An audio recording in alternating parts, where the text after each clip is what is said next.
मिळवता येईल.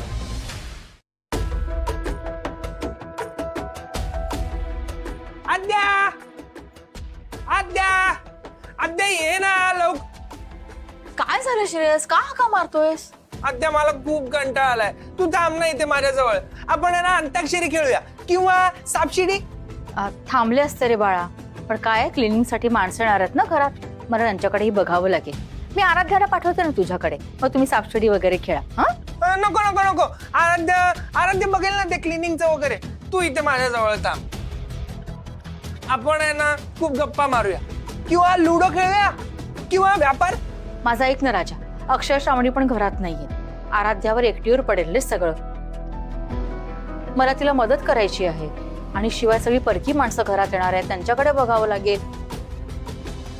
तुला माहितीये का, मी कपाटाला लॉक लावून गेलेले असताना सुद्धा कुणीतरी कपाट उघडून कपड्यांची उलथापालथ केली होती. हे केवढे चिडले माझ्यावरती. त्यांचे इस्त्रीचे कपडे खराब झाले ना सगळे. तेव्हा नकोच, मी ना आराध्यालाच पाठवते. नको नको नको नको नको. तू थांब ना थांब ना तू थांब ना. आराध्या ना एक स्ट्रॉंग गर्ल आहे. ती त्यांच्यावर लक्ष पण ठेवेल आणि सगळं काम पण करून घेईल. तू थांब ना माझ्याजवळ. बरं बाबा, थांबते मी तुझ्याजवळ.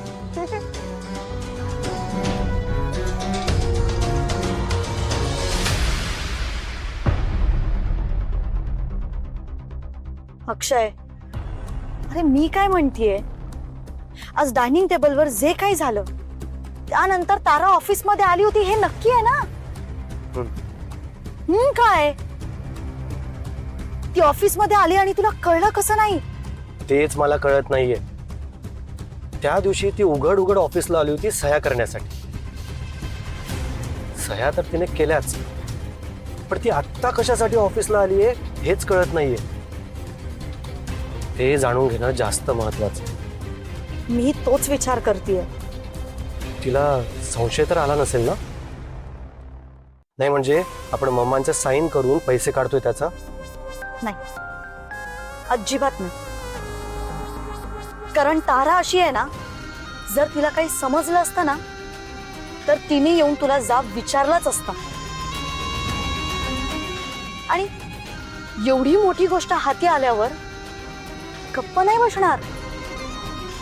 आणि ज्या अर्थी ती गप्प बसली आहे ना, त्या अर्थी तिच्या हाती काहीही आलेलं नाहीये. श्रावणी, तू ताराला एवढी साधी समजू नकोस. हे सगळं एक्झॅक्टली उलट आहे. ज्या अर्थी ती गप्प बसलीये त्या अर्थी तिच्या हाती काहीतरी लागलेलं असणारच. नक्की तिच्या डोक्यात काहीतरी शिजत असेल.